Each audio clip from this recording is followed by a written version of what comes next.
අපි අද ඔබ රැගෙන යන්නේ මේ ලස්සන දිරණේ ලස්සන සහ ඓතිහාසික තැනකට. මේ හඳපාන්විල පුරාවිද්‍යා ස්ථානය.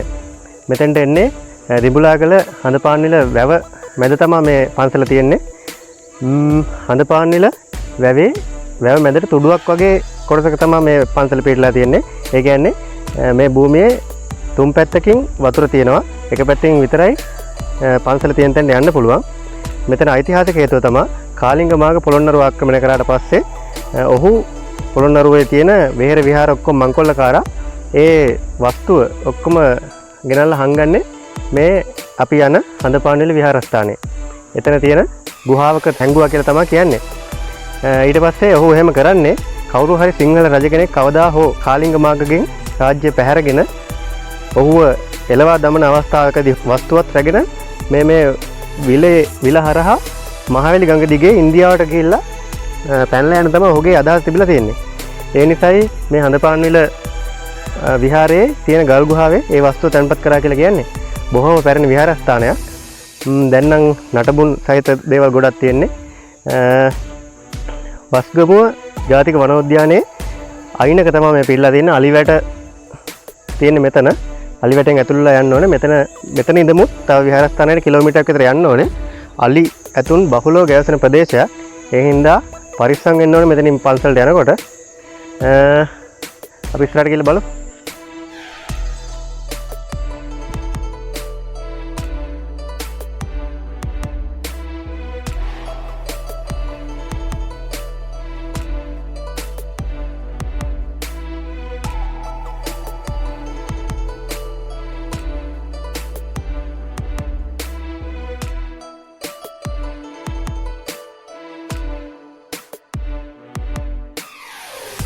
මේ තමයි හඳපාන්විල පුරාවිද්‍යා ස්ථානය.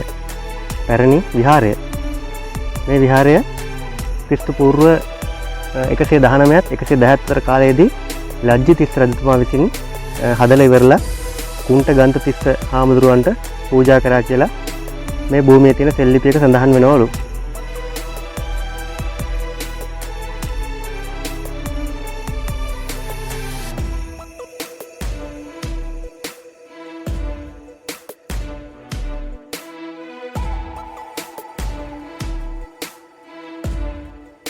මෙතන තියෙන ප්‍රධාන ලෙනේ සංඝ රක්කිතගේ ලෙන කියලා සඳහන් වෙනවා. රුවල් නැවක සලකුණකුත් එතන කොටලා තියෙනවා ගලේ.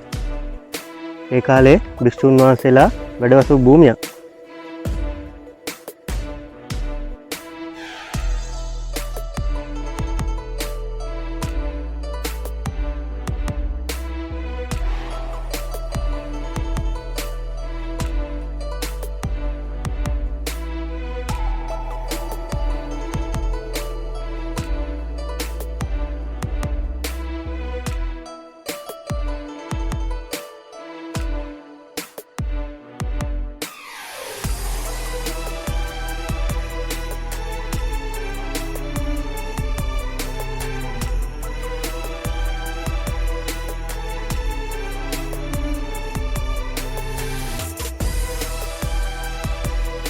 අපි දැන් ඉන්නේ මේ විහාරස්ථානයේ තියෙන උසම තැන. මේ ප්‍රධාන ලෙනේ උඩටම නැගලා තමයි ඉන්නේ මේ.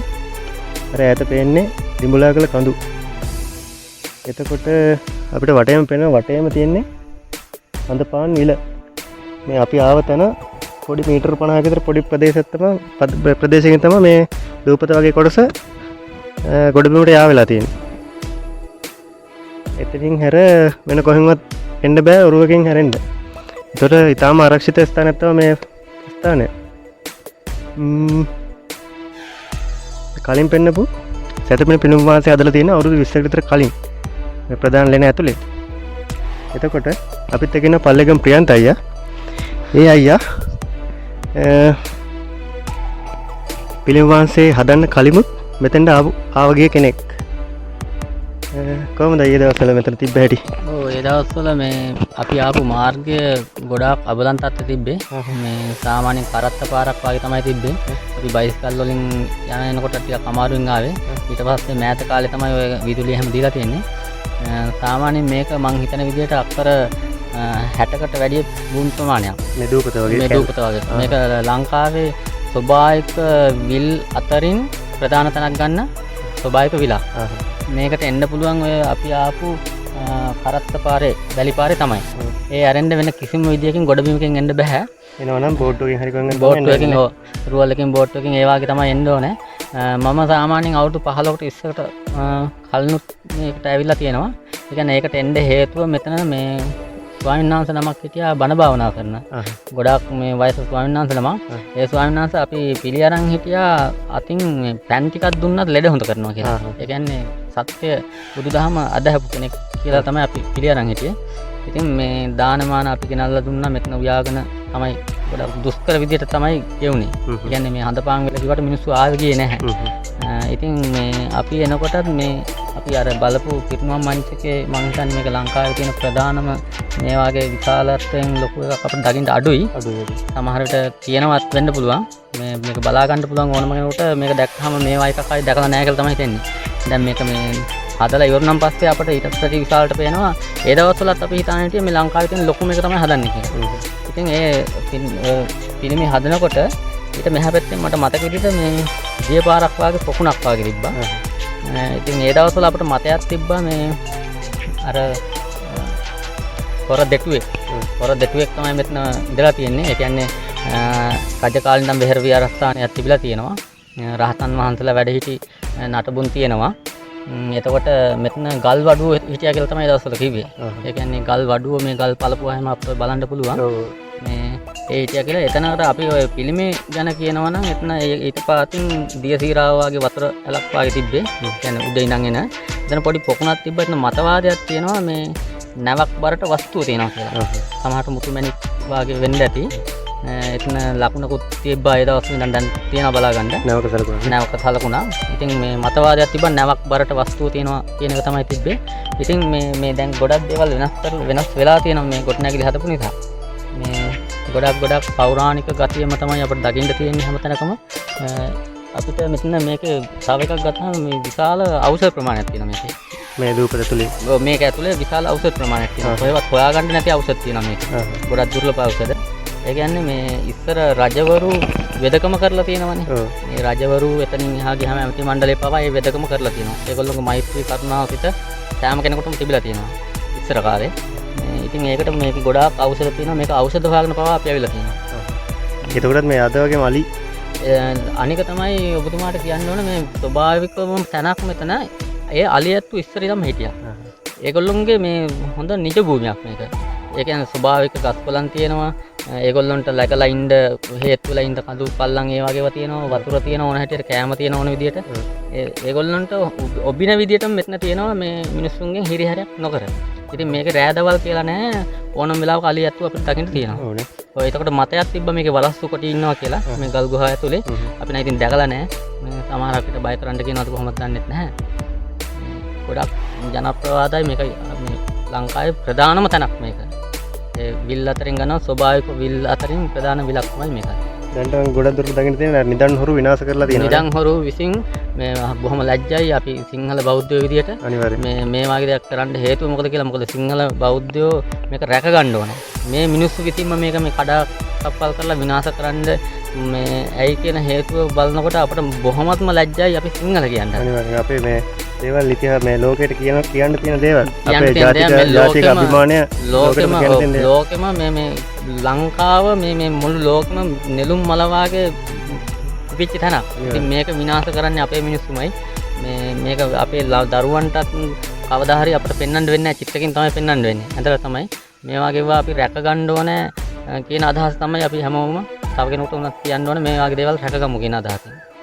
ලස්සන නේ හැම පැත්තෙම වතුර තියෙන බිඹුලාගල කඳු වැටිය ඈත චෛත්‍ය අපේ කොහෙද?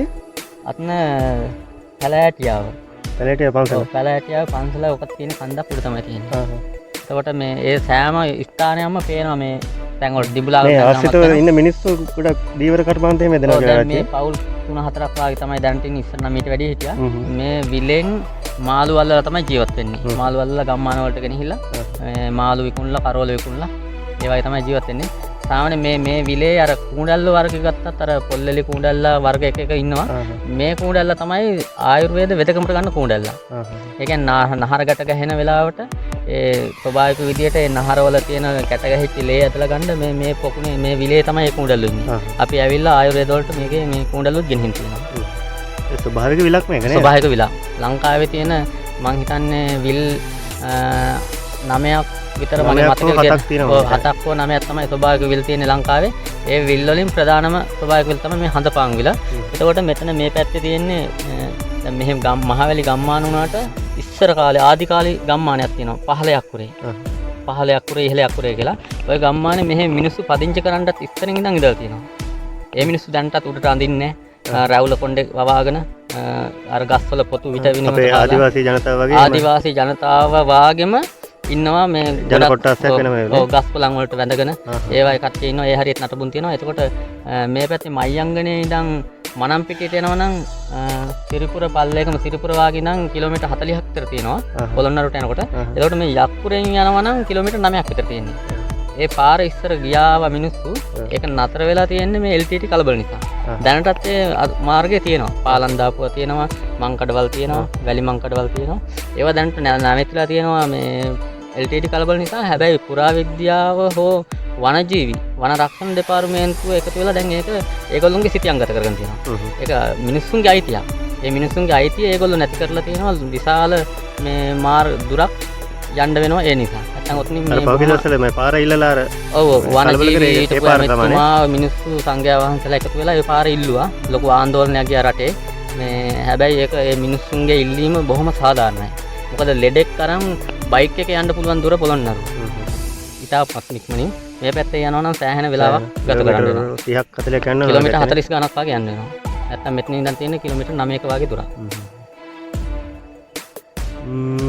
තව චෛත්‍යයක් එහෙම තියෙනවනේ අර පැත්තේ. ඔව් චෛත්‍යයක් ගොඩ දාලා තියෙනවා. එතකොට ඔක්කොම නිදන් හොරු හාරලා තියෙනවා. ඔක්කොම නිදන් හොරු හාරලා තියෙනවා. එතකොට සංඝයා වහන්සේලා හෝ රහතන් වහන්සේලා වැඩ සිටි සක්මන් මලු තියෙනවා. ඒ වගේ නටබුන් තමයි තියෙන්නේ. ඊට පස්සේ මේ පැත්තට ධර්මශාලාවක ගල්කණු තියෙනවා. නටබුන් තියෙනවා, ගල්කණු තියෙනවා. ඊට පස්සේ ඒ හිටියයි කියන හොර නායකයා හොර දෙටුවා මොනවා හරි යාගේ ආරක්ෂාවක හේතුන් මත හරි කලවහා යනවා නම් නැවකින් බෝට්ටුවකින් ওই පැත්තේ යන්න පුළුවන් කියන මාර්ගයක් තියෙනවා. කාලිංග මාර්ග නේද? ඔව් ඔව්. ඒ කාලිංග මාර්ග කියන මේ හොර නායකයා එයාගේ ආරක්ෂාවට තමයි ඉතින් ඉස්සර ඉඳන් තිබිලා තියෙන මේ වෙහෙර විහාරස්ථාන මේ ගොඩක් ඉහළ ස්ථානයක.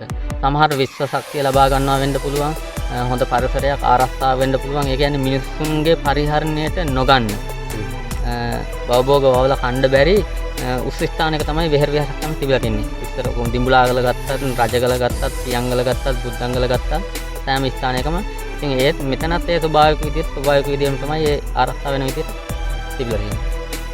එනගයි අපි යන්න යන්නේ තව කොට පැත්තට. වර්තමානයේදී මේ ප්‍රධාන ලෙන ඉස්සරහින් ඉදි කරලා තියෙන ගොඩනැගිල්ල ලෙනටම බද්ධ කරලා තමයි ඉදි කරලා තියෙන්නේ. ඒකයි මේ කටාරමට යටින් ගොඩනැගිල්ල තියෙන්නේ. මේ තියෙන්නේ ඉස්සර තිබ්බ කටාරම.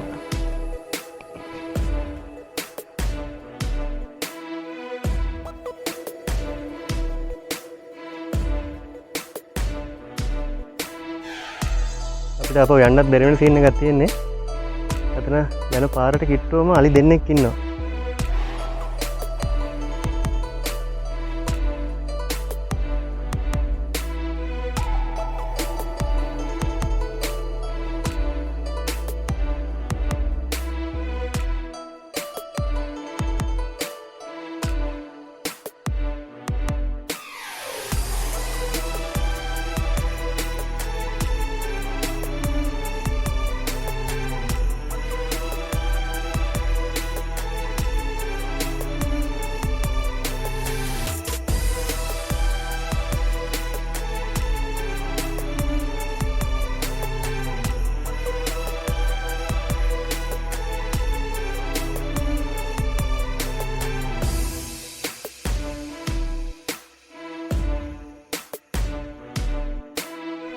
ක්‍රිස්තු පූර්ව 119ත් 110ත් අතර කාලයේදී ලජ්ජිතිස්ස රජතුමා කුණ්ට ගන්තතිස්ස හාමුදුරුවන්ට පූජා කරපු විහාරයක් තමයි මේ තියෙන්නේ. අද කැලෑවෙන් වැහිලා ගිහිල්ලා. අපේ ප්‍රියන්ත අයියා ඉන්නේ දාගෙබට දාගෙ බොඩටම නැගලා නැහැ නේ. තව ටිකක් තියෙනවා. ඔය තිබ්බේ පරණ දාගෙබත් තමයි තියෙන්නේ. පේනවනේ දාගෙබ ගරා වැටලා.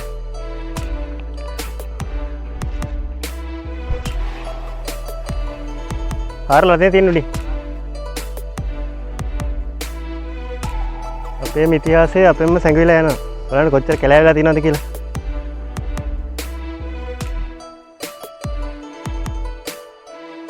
අපි ආවේ ඔබට මේ ස්ථානේ පෙන්වන්න. නමුත් මෙතෙන්ට ආවට පස්සේ දුක හිතෙනවා. මොකද බලන්න මේ ඉතිහාසයට කරලා තියෙන අපරාධය. මේ චෛත්‍ය උඩ තමයි මම දැන් ඉන්නේ. බලන්න හාරලා තියෙන තරම්. සාමාන්‍යයෙන් අඩි 10 වගේ වලක් කපලා තියෙන ඇතුළට. අඩි 20ක් විතර යට කපලා තියෙන්නේ.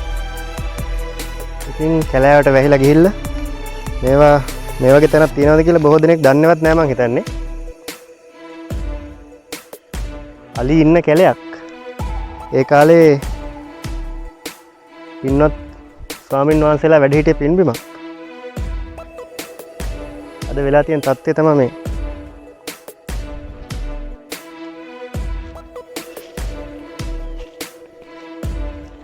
මෙතනත් කොට ගල් කණු තියෙන්නේ. මම හිතන්නේ මෙතන චෛත්‍ය තියෙන්නේ අතන. එහෙනම් මේ චෛත්‍යයට ඇතුළු වෙන දොරටුව තමයි මේ තියෙන්නේ කියලා තමයි විශ්වාස කරන්න පුළුවන් වෙන්නේ. එහෙමද නැත්නම් බෝධිගරයක් තිබ්බද මොකක්ද කියලා තාම නිශ්චිත නැහැ. කැලෑවෙන් යට වෙලා තියෙන්නේ.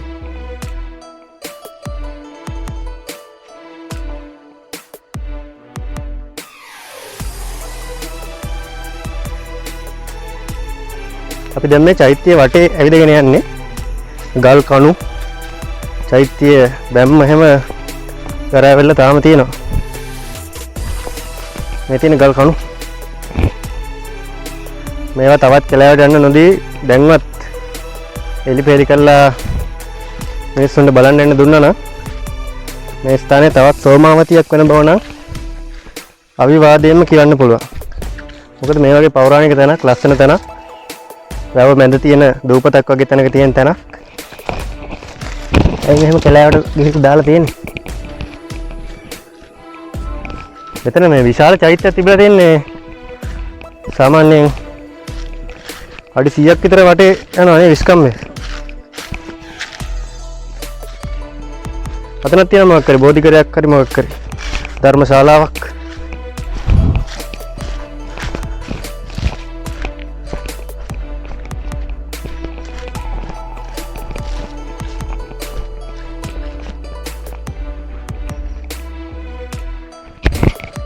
බෙහෙත් අඹරපු තැනක්ද නැත්නම් මොකක්ද? මෙතන මොකක් හරි වස්තුවක් ගත්ත තැනක් වගේ. එහෙම.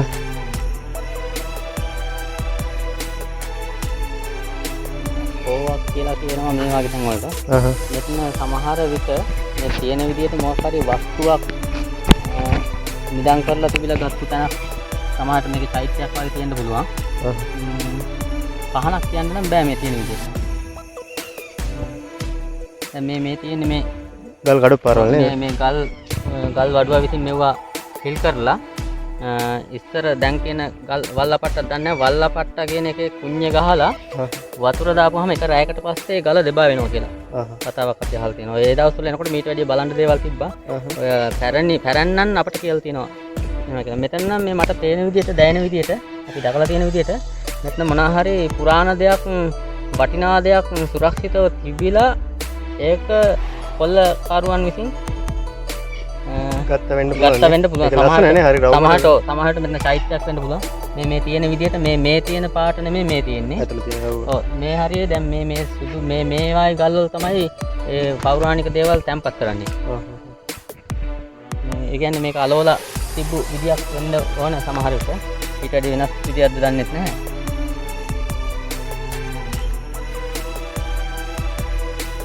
ගල් කණු හැමතැනම විසිරලා තියෙන්නේ.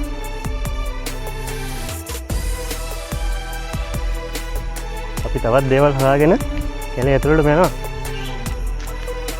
කියන්ට ඒ බලාගෙන අලියටිය.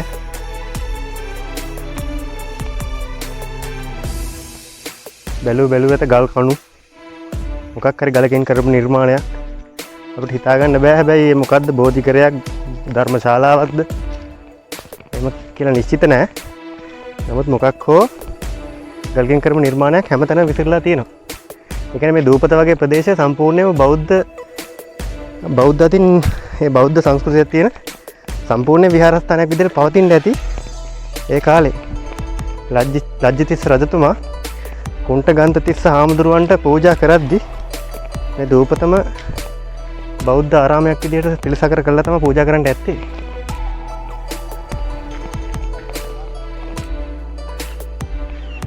වැඩි හයියෙන් කෑ ගන්න බෑ. අලි විමානේ.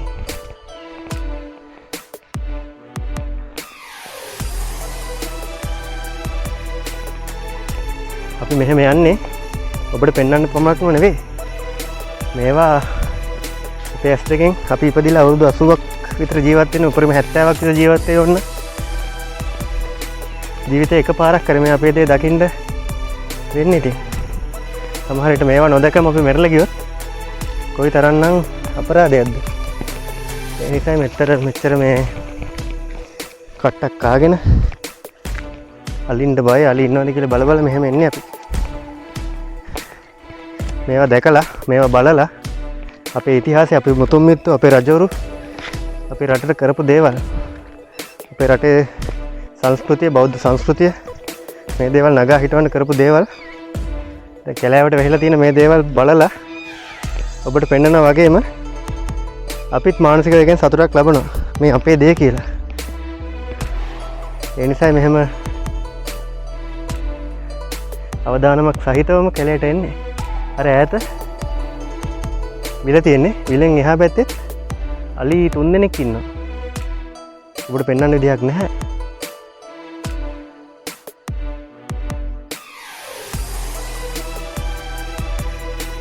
බැලුවට අලි නමුත් බැලුවට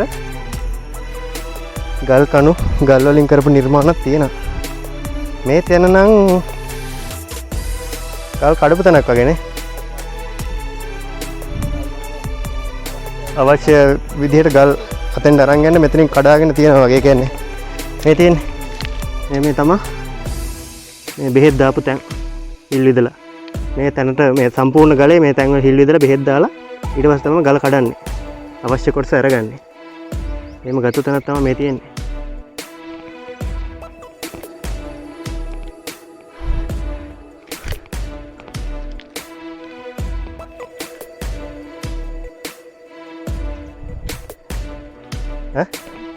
තව ටිකක් බැලලා අපි මේ හොයාගෙන යන්නේ මේ විලට බහින්න පඩිපෙලක් තියනවලු.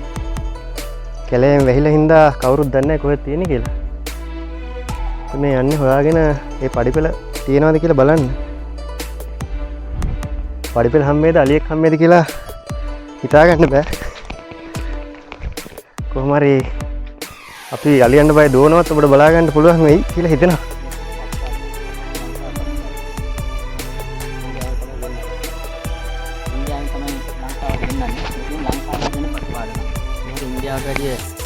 බොහොම සරුවට හැදෙනවා. මේක ඕන පරිසරයකට ඔරොත්තු දෙන විදිහට ඕන ගලක රූක්ෂ තැනකට තුනක් හැදෙන ඖෂධයක් මේක. පප්පාඩගම්. මම අර කිව්වා. ඔව් ඉස්සෙල්ලා කිව්වනේ මේක ඖෂධ ගොඩක් තියෙන දූපතක්. ඖෂධ ගොඩක් මේ ප්‍රදේශයේ ආශ්‍රිතව තියෙනවා කියලා මේ අයියා කිව්වනේ අපිට ඉස්සෙල්ලා.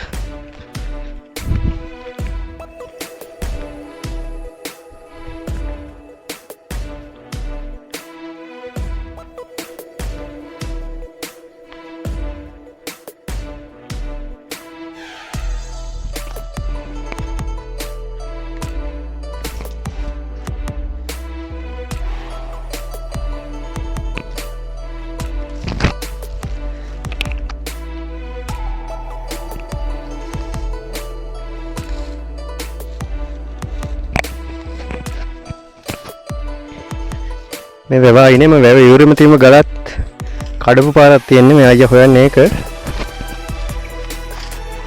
ඒ කියන්නේ බෙහෙත් දාලා දිගට කඩාගෙන එක කොටසක් අයින් කරලා තියෙනවා. පිහිටි ගලක කෑල්ල අයින් කරලා තියෙන්නේ.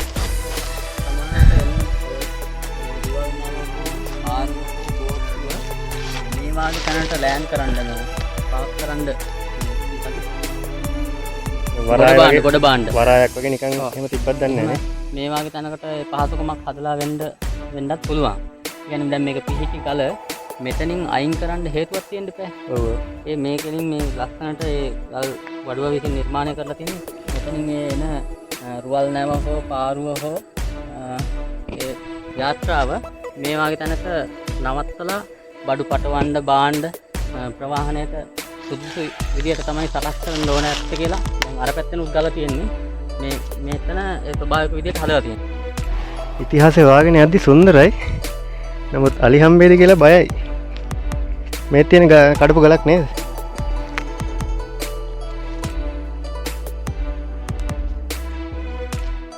මේ තියෙන්නේ මේ දේශීය සිංහල වෙදකමේ ආයුර්වේදයේ සිංහල වෙදකමේ එළ වෙදකමේ හීරැස්ස කියන මේ ගොඩාක් වටිනා ඖෂධයක් මේක. හීරැස්ස කියන එක. ඒක හොයාගන්න හරි අමාරුයි. මේක මේ හන්දි අමාරුවට අසාය වලට ඒ වගේ මේ ස්නායු වර්ධනය කරන්න දුර්ලභ ගණයේ ඖෂධයක් තමයි. ඊරැස්ස.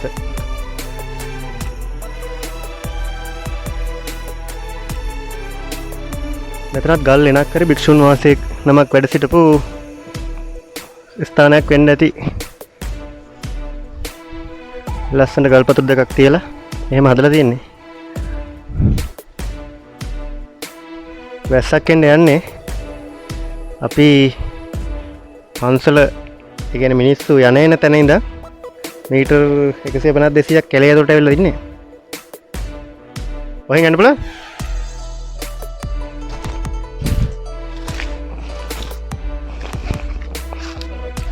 හා? ඉන්න. කප්පරවල්ලිය. කප්පරවල්ලිය. ඔව් කප්පරවල්ලිය මේක මේ සරක් සුවඳක් එනවා.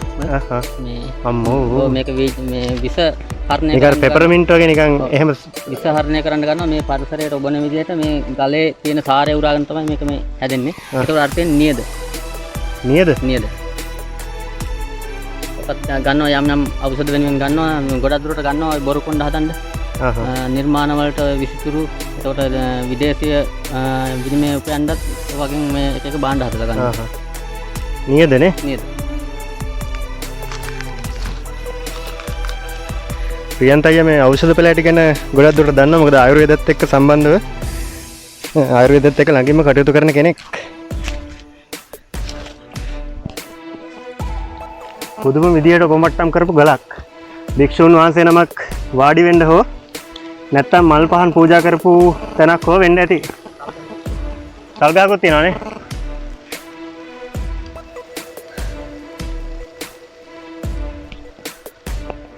තව කැලේ ඇතුළට යනවා නම් තව කොච්චර නටපුන් නැද්ද කියලා හිතනවා.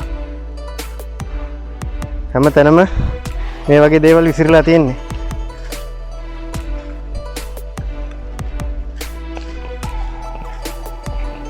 මේ ගල් කණු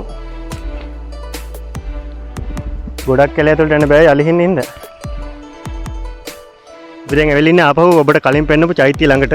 මේ තියෙන්නේ. මෙතෙන් ආවට පස්සේ ටිකක් හිතට දුකයි අපේ ඉතිහාසයේ කැලෑවට ගිහිලා තියෙන හැටි. මේ තියෙන්නේ මේ චෛත්‍යයේ ප්‍රාකාර බැම්ම මං හිතන්නේ. අලි වසුරුත් තියෙනවා මේ ළඟපාතම. ඉතින්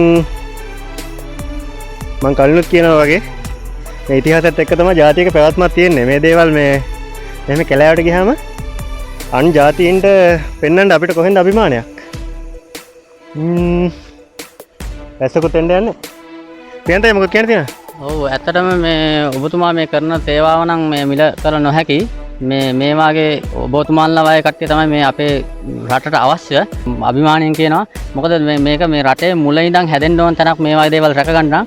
මොකද වනජීවීක කිව්වොත් ඒගොල්ලෝ සත්තු ආරක්ෂා කරනවා කියනවා. ඊට පස්සේ වන රක්ෂණ කිව්වහම ඒ කැලේ. එතකොට ඒ කැලේ ඉන්න සත්තු ආරක්ෂා කරන්න, කැලේ ආරක්ෂා කරන්න තව කට්ටියක්, සත්තු ආරක්ෂා කරන්න තව කට්ටියක්. එතකොට පුරාවිද්‍යාව කිව්වහම ඒගොල්ලෝ තවත් ඩියුටියක් ඒගොල්ලෝ කරනවා. හැබැයි මේ ඔක්කොම තියෙන එකම ප්‍රදේශයක. හැබැයි එකම භූමියක. එතකොට අරයා මෙයාට බෝලේ පාස් කරනවා, මෙයා අරයාට බෝලේ පාස් කරනවා. ඒකෙන් කරන්නේ මේ අපේ කියන දේ, අපේ උරුමයන් විනාශ වෙන එක. දැන් මේ භූමියට ආවම පස්සේ මේකේ ඉන්න යම් කට්ටිය දකින්නවා අපිට පේනවා මේගොල්ලෝ අයිතිකාරයෝ විදිහට මෙතන ඉන්නවා. අපි මේකට එනවට කැමති නෑ වාගේ අපිට ලැබුණා. කැලේ වලට යන්න හැදෙන්නේ නිකන් අකමැත්තක දැක්කේ. අකමැත්තක් දැක්කා. ඒගොල්ලෝගේ මොන හරි ව්‍යාපාර කටයුතු මේ තියෙනවා කියලා අපිට හිතෙනවා. මොකද ගිනි කූරු ගහපු තැන් තියෙනවා, පොඩි ගින්දර පත්තු කරපු තැන් තියෙනවා. මේ මොනවා හරි ඒගොල්ලොන්ගේ වාසි තකා මේ සමාජයට මේ පරිසරයට ඔබින් නැති දේවල් කරනවා ඇති. අපිට කියන්න තියෙන ඇත්තටම රජයේ බලධාරීන්ට මේව ආරක්ෂා කරන්න මේක අපේ කියන මගේ කියන හැඟීමෙන් මේක අපට අපි ඉන්න ඕනේ. අපට අපි ඉඳ හිටියොත් තමයි තව කෙනෙකුට පෙන්වන්න ඕන පුළුවන්. ඔය අමාත්‍යාංශ එක එක්කෙනාට විසිරලා යනවට වැඩිය එකම අමාත්‍යාංශයක් යටතේ අමාත්‍යාංශ තිබ්බට කමක් නැහැ. ඔක්කොම රැකෙන විදියට. මොකද අලි ටික රකින්නවා වනජීවිකෙන් ඇවිල්ලා. හැබැයි පුරාවිද්‍යා දේවල් විනාශ වෙනවා. දැන් නම ගහලා බෝඩ් ගහලා තියෙන එක නෙමෙයි මෙතන කෙරෙන්න ඕනේ. ඒව ආරක්ෂා කරන්න. ඒව ආරක්ෂා කරන්නයි බෝඩ් එකකට වෙන් කරන එක නෙමෙයි කෙරෙන්න ඕනේ. අරේව ආරක්ෂා අපි කාටවත් වැරද්දක් කියනව නෙමෙයි. මේ අපේ ඇඟේ තියෙනවා අපේ සිංහල බෞද්ධයෝ අපි වීරවරු මේකේ ඉන්න. ඒකමින් අපේ තියෙන දේ රැකගන්න කියන දේ තමයි අත් දෙක එකතු කරලා හිස නමලා ඒ බලධාරීන්ගෙන් ඉල්ලන්නේ අවසාන වශයෙන්. හරි. thank you වෙනම් මේ විස්තර ටිකක් කියලා දුන්නට අපිට. right. බොම් අපි ඉස්සරහට යමු. ඔව් වහිනවා.